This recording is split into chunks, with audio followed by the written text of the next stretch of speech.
الحمد لأهله والصلاة على أهلها أما بعد. معزز ورونو او خويندو د سعودي څخه یو ورور پوښتنه کړې وه چې ډېر کلونه مونږ په سفر کې یو او بیا مو قرباني کول، لیکن دا کال د یو غیر مقلد ملا بیان راته رالی، هغه ویلي چې پر مسافر باندې قرباني نسته. مونږ په شک کې واچولو، د دې صحیح حکم راته بیان کړي. معارف الاسلام اداره. الجواب بالله التوفیق. محترمو، په دې مسله کې په تفصیل باندې ځان پوه کړئ. پر هغه مسافر باندې قرباني نسته چې هغه مسافر په بل ملک یا بل وطن کې تر 15 ورځې کم وخت تیروي. لکه په بدایع الصنائع کې هم دا راځي په 5 جلد کې چې فلا تجب علی المسافر، پر مسافر باندې قرباني واجب نه ده. خدا هغه مسافر یادوي چې په بل ملک تر 15 ورځې کم وخت تیروي، لیکن هغه مسافرین چې په بل وطن یا بل ملک تر 15 ورځې زیات وخت تیروي یا پر 15 ورځې تیروي، نو پر هغوی باندې قرباني بیا واجب ده که دوی صاحبان د نصاب وي. ځکه فقهای کرام دا لیکي چې ان المسافر اذا نوى الاقامه، کله چې مسافر هغه نیت د اقامت وکي مدت 15 یوما، د 15 ورځو شپو، اتم الصلاه، بیا به دی پرل لمونځ کوي. نو هغه مسافر چې تر 15 ورځې کم وخت تیروي هغه به د لمونځ هم کم کوي، قصر په لمانځه کې کوي.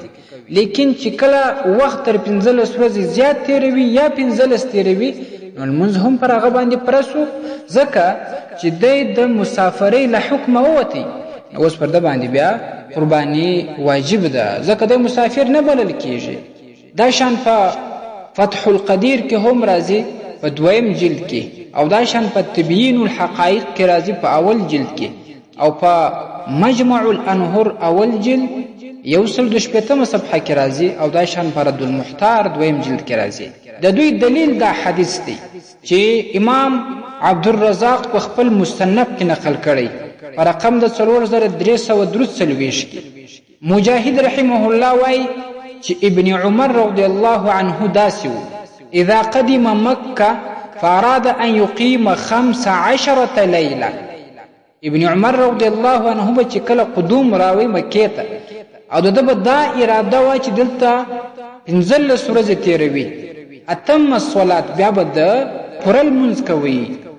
او دا شان عبد الله ابن عمر رضی الله تعالی عنه خپل وایي: اذا كنت مسافرا، چې ته کله مسافر یې او تا په خپل نیت کې دا یقین کړی وي چې ته به 15 ورځې تیروي، فاتمم الصلاه، هلته بیا د لمونځ قصر مه کوه، لمونځ هم پوره کوه، ځکه چې دی هلته بیا د مسافرۍ له حکمه ووتی.